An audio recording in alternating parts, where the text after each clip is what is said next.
बिस्मिल्लाहिर्रहमानिर्रहीम। लाखों करोड़ों दुरूदो सलाम मोहम्मद मुस्तफ़ा सल्लल्लाहु अलैहि वसल्लम और आले मोहम्मद पर। मैं हूं उमर दराज गोंदल। ये आपको मेरे पीछे ऐवान नजर आ रहा होगा। यहाँ पे इस वक्त पंजाब असेंबली का इजलास चल रहा है और वहां पे स्पीकर और डिप्टी स्पीकर की वोटिंग का आगाज हो गया है। पाकिस्तान तहरीक इंसाफ ने आज स्पीकर सप्तान खान के सामने जो कुछ रखा, मैं आपके सामने वो भी रखता हूं। और आज ऐसा क्या हुआ कि जब पूरे ऐवान के अंदर शोर मचा और फिर मरियम नवाज को लेकर पाकिस्तान तहरीक इंसाफ की हिकमत अमली क्या थी और पाकिस्तान तहरीक इंसाफ ने आज किस तरह से उनको नाको चने चबवाए ऐवान के अंदर, ये आज बहुत ही दिलचस्प किस्म का मामला है। और आप यूं कहिए कि जो कुछ उनके साथ हुआ उन्होंने तो बदला लिया ही लिया। फिर यहां से बिल्कुल थोड़ी दूर इमारत है लाहौर हाई कोर्ट की, वहां पे भी आज एक बड़ा वाकया हुआ है, वो भी आपके सामने रखते हैं। आगाज करते हैं सबसे पहले कि 4 बजे का आज इजलास का टाइम रखा गया था। 4 बजे ये इजलास शुरू नहीं हुआ। तकरीबन पौने 2 घंटे की ताखीर के साथ ये इजलास पंजाब असेंबली के स्पीकर सप्तान खान ने शुरू किया। अच्छा, जब शुरू किया तो स्पीकर के आने से पहले मरियम नवाज जो चूंकि वो आ चुकी थी। अच्छा, एक मजे की बात यह है कि शरीफ खानदान जाहिर है उनके अपना प्रोटोकॉल है, वो पाकिस्तान का कोई आम खानदान तो है नहीं। आम तौर पे कोई इधर से दाखिल होता है या उधर से आते हैं, लेकिन मरियम नवाज इन दरवाजों से दाखिल नहीं होती। इसकी बिल्कुल असेंबली की बैक साइड के ऊपर पीआईए का गेट है। मरियम नवाज वहां से आज भी दाखिल हुई ताकि मीडिया का भी सामना ना करना पड़े, सवाल जवाब भी ना करने पड़े और जरा वैसे भी शाही जो प्रोटोकॉल उनका है वो बरकरार रहे। अच्छा, इसमें दिलचस्प बात हुआ क्या, मरियम नवाज ऐवान के अंदर दाखिल हुई। अब सुन्नी इत्तेहाद काउंसिल कहना चाहते हैं वो भी कह लें, पाकिस्तान तहरीक इंसाफ कहना चाहते हैं वो भी कह लें।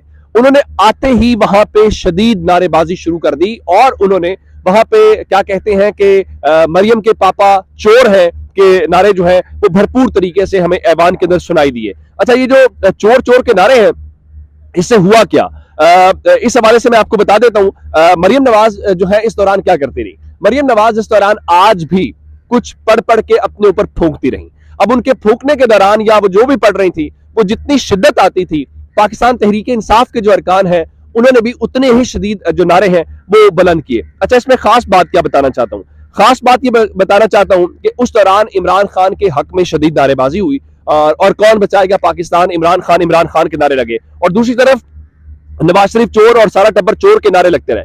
अब हुआ क्या, हुआ इस दौरान ये कि जो मुस्लिम लीग नून के लोग हैं वो वहां पे खड़े होके मरियम नवाज के आसपास उन्होंने हिसार बना लिया और वो हिसार बना के मरियम नवाज को इन नारों से या तहरीक इंसाफ के लोगों से बचाने की कोशिश करते रहे। अच्छा, एक एक चीज के ऊपर मरियम औरंगजेब उनको असिस्ट करती हैं। लगता यह है कि जैसे आप किसी छोटे बच्चे को आमतौर पर सिखाना शुरू करते हैं ना कि बच्चे खाना ऐसे खाना है, ये लिखना आपने इस तरह से है, छोटे बच्चे कहते हैं नहीं इधर नहीं जाना, ये करना है। बिल्कुल असेंबली के अंदर हमें वो मंजर देखने को मिलता है, इधर से कोई नारा बुलंद होता है या कोई बात करता है तो मरियम नवाज शरीफ साथ बैठी, ऐसे उनकी दाएं जानिब मरियम औरंगजेब बैठी हुई थी, नीला लिबास उन्होंने आज पहना हुआ था, तो उनके कान में कुछ कहती हैं तो लगता यह है कि वो सारा गुस्सा मरियम औरंगजेब के ऊपर उतारती हैं। हालांकि मरियम औरंगजेब को हमारी तरह के मुताबिक पंजाब में सीनियर वजीर बनाया जा रहा है और वो सीनियर वजीर क्यों बनाया जा रहा है, उनको काबीना के अंदर भी नहीं भेजा गया, इसलिए कि वो मरियम नवाज शरीफ को असिस्ट करे और मरियम नवाज शरीफ की जो वजारत आला है उसका ज्यादा से ज्यादा जरा इंपैक्ट जो है वो आना चाहिए। अच्छा, ये बातें तो हुई अपनी जगह के ऊपर।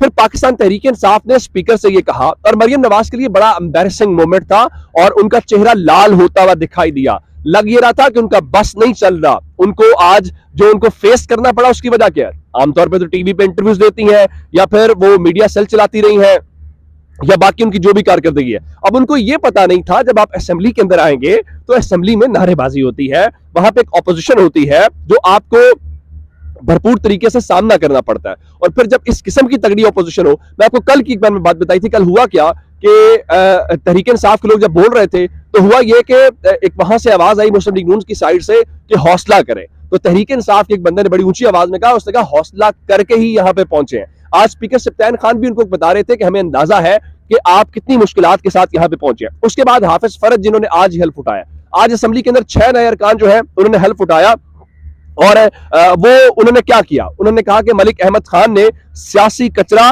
जिसको डिग्गी में भर के किसी डंपिंग साइट पे डालना था उसको रिसाइकलिंग मशीन में डलवा दिया। अब ये कहना था हाफिज फरज का जिन्होंने आज ही हल्फ लिया है, वो रुपोश थे, उनको हाई कोर्ट से जमानत मिली और आज ही वो ऐवान के अंदर दाखिल हुए थे। तो उसके बाद जो मुस्लिम लीग नून ने शोर मचाया और उसके बाद उनका जी आप ये अल्फाज जो है वो हज़फ करें उसके बाद बेल्जियम का जिक्र भी आया। अब आप जानते हैं कि बेल्जियम में कौन शख्सियत है, किसके ऊपर इल्जाम है, कारोबार ये वो, लेकिन बहरहाल उन्होंने डिग्गी में जाने का, चूंकि मलिक अहमद खान को सारे मामले से बहुत गहरा ताल्लुक, एक इल्जाम लगता है कि वो जो चीजें तय हुई थी जिसमें तहरीक इंसाफ को आउट किया जाना था, उसमें मलिक अहमद खान किसी के समधी के दोस्त थे, तो उसके जरिए सारी मामले। उसके बाद मलिक अहमद खान के रंग उड़े, मुस्लिम लीग नून, मरियम औरंगजेब अपनी सीट पे खड़ी हुई, लगता यह था कि उनको किसी ने ऐवान में बुला के उनके साथ किसी ने हाथ कर दिया। अब ये सारा कुछ जब हुआ तो उसके बाद उनका जी आप ये कार्रवाई से ये अल्फाज हज़फ कराएं। उसके बाद क्या हुआ कि स्पीकर साहब ने वो अल्फाज हज़फ करा दिए। अब तहरीक इंसाफ क्या कह रही थी? तहरीक इंसाफ ये कह रही थी कि हमारे अरकान जिन्होंने हल्फ उठाना है उनको उससे पहले अगर आप इलेक्शन करा देंगे तो ये उनके राइट्स मारने वाली बात है। मिसाल के तौर के ऊपर वो ये कहते हैं कि मैं इलेक्शन लड़ना चाहता हूं, तहरीक इंसाफ की एक मखसूस सीट के ऊपर आने वाली खातून भी तो स्पीकर हो सकती है, तो आप उसको उसके राइट से कैसे डिप्राइव कर सकते हैं? और उनका हाउस नामुकम्मल है, आप इलेक्शन नहीं करवा सकते। लेकिन मलिक अहमद खान मिसाल दे रहे थे तहरीक इंसाफ की इस्तीफों की, और उन्होंने कहा जी वो आपको याद है कि तहरीक इंसाफ ने इस्तीफे दे दिए थे तो हाउस उस वक्त भी नामुकम्मल था, तो क्या उस वक्त चीजें रुक गई थी? फिर शेख इम्तियाज जो लाहौर से तहरीक इंसाफ के सदर हैं वो उठे, उन्होंने कहा, अब वो ये पॉइंट समझाना चाह रहे थे तो मुस्लिम लीग नून की जानिब से भरपूर शोर किया गया, उनकी एक तरह से मजाक उड़ाने की कोशिश की गई। तो उन्होंने कहा आप इस्तीफों को, जब आप असेंबली का हल्फ ले चुके हो और आप पहले हल्फ के साथ कंपैरिजन नहीं कर सकते, यहां हल्फ लिया जाना है। लेकिन लगता यह है कि जो स्पीकर सिप्तान खान है, जाहिर है उनको तहरीक इंसाफ ने इस पर टिकट भी नहीं दिया, तो उनकी अपनी मजबूरियां भी थी। तो उन्होंने कहा मैं ये नहीं चाहता कि आप ये तासुर जाए कि सिप्तान खान जो है वो स्पीकर की जो नशिस्त है उसके साथ चिपके हुए हैं, तो मैं ये हाउस की कार्रवाई को आगे बढ़ाना चाहता हूं। और 2 पोलिंग बूथ राइट और लेफ्ट के ऊपर बनाए गए हैं कि आप आए, अपना वोट जो है वहां से कास्ट करवाएं और उसके बाद वोट अपनी बैलेट लेने के बाद जाएं, पर्दे में अपना वोट डालें और चले जाएं। ये अब प्रोसेस शुरू हो गया है और इस तरह से आप यूं समझिए कि अब से थोड़ी ही देर के बाद यहाँ पे यकीनी तौर पे उनके पास नंबर पूरा है। वो 225 का दावा कर रहे थे, 225 ऐवान में अरकान नहीं थे, जब हमने गिने तो 217 थे, चले आप 218 कह रहे जो कल इन तक नंबर थे। तो मलिक अहमद खान को बड़ी आसानी के साथ जो है वो मुंतखब करवा लेंगे वजीर आला स्पीकर के तौर के ऊपर। लेकिन ये तो ऐवान का फैसला हो गया। अब इस पूरे अमल के दौरान असल बात ये थी कि क्या आप इलेक्शन फेयर तरीके से कराएंगे? देखिए, इलेक्ट्रॉनिक वोटिंग मशीन में आज हमने लाहौर में एक मुजाहरा देखा है। पाकिस्तान के अंदर ये जो पिछले चंद दिनों के अंदर हमने देखा, जो तमाशा लगा कि रिजल्ट्स अभी तक मुकम्मल नहीं हुए, रिजर्व सीटों का फैसला अभी तक नहीं हुआ, उसका ताल्लुक फिर मैंने आपको बताया था कि वो जो सेनेट वाला इलेक्शन है उसके साथ भी जुड़ा जा रहा है कि उसको जितना डिले किया जाए।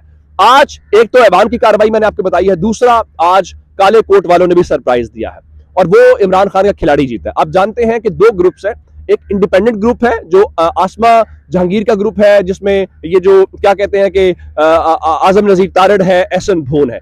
दूसरा प्रोफेशनल ग्रुप है जो हामिद खान का ग्रुप है। अब हमने सुप्रीम कोर्ट बार एसोसिएशन के इलेक्शंस के अंदर देखा, उसके अंदर उनको शिकस्त का सामना करना पड़ा और शहजाद शौकत उसमें जीत गए थे और मियां अब्दुल कुद्दूस हार गए थे। वो जैसे जीते या हारे वो एक अलग कहानी या किसकी मुदाखलत थी। लेकिन आज Lahore high court bar association का इलेक्शन था और ये बड़े मानी होते हैं। आप ये समझिए कि जजेस की अपॉइंटमेंट के अंदर सदर बार बैठते हैं, बाकी चीज सारा कुछ उसकी नुमाइंदगी होती है। अब यहाँ पे असद मंजूर भट्ट साहब मौजूद थे, ये प्रोफेशनल ग्रुप यानी हामिद खान के ग्रुप की तरफ से उम्मीदवार थे और उसमें खास बात यह है कि उनको तहरीक इंसाफ की हिमायत हासिल थी।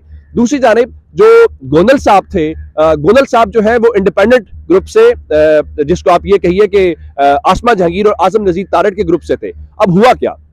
हुआ ये कि ये उस तरफ से थे और आज लाहौर के वकला ने एक तो इलेक्ट्रॉनिक वोटिंग मशीन जो है उसके ऊपर हुआ और इलेक्ट्रॉनिक वोटिंग मशीन के हवाले से एक तो रिजल्ट फौरी तौर पे आ गए, एक किसी ने कागजात नामजदगी नहीं छीने और चूंकि फिर प्रोसेस था, आज किसी ने बड़ा खूबसूरत जुमला लिखा कि जहां साफ शफाफ इलेक्शन होगा, जहां इलेक्ट्रॉनिक वोटिंग मशीन होगी, तहरीक इंसाफ जीतेगी। तो असद मंजूर भट्ट सिर्फ नहीं जीते, उनका पूरे का पूरा पैनल लाहौर में जीत गया है। अब बहुत सारे लोग ये कह रहे हैं कि इसको सिर्फ इमरान खान की जीत ना देखा जाए, जिस तरह से हमने पंजाब के इलेक्शन के अंदर या जनरल इलेक्शंस के अंदर देखा कि वहां पे सूरत हाल क्या हुई, उसी तरह का सेंटीमेंट था और ये उसी किस्म के जो हमें वोट्स हैं वो वहां पे दिखाई दिए। अब जो वकला है वो क्या नारे लगाते हुए दिखाई दिए? वकला ये नारे लगाते हुए दिखाई दिए कि IIPTI, इमरान खान जिंदाबाद के नारे दिखाई दिए और वहां पे भी तेरा यार मेरा यार कैदी नंबर 804 के नारे। अब मैं मिसाल के तौर के ऊपर आपको बताना चाहता हूं कि हसनात मलिक ने क्या इसको रिपोर्ट किया। उनका a big setback to independent group which is consistently supporting CJP Qazi Faiz Issa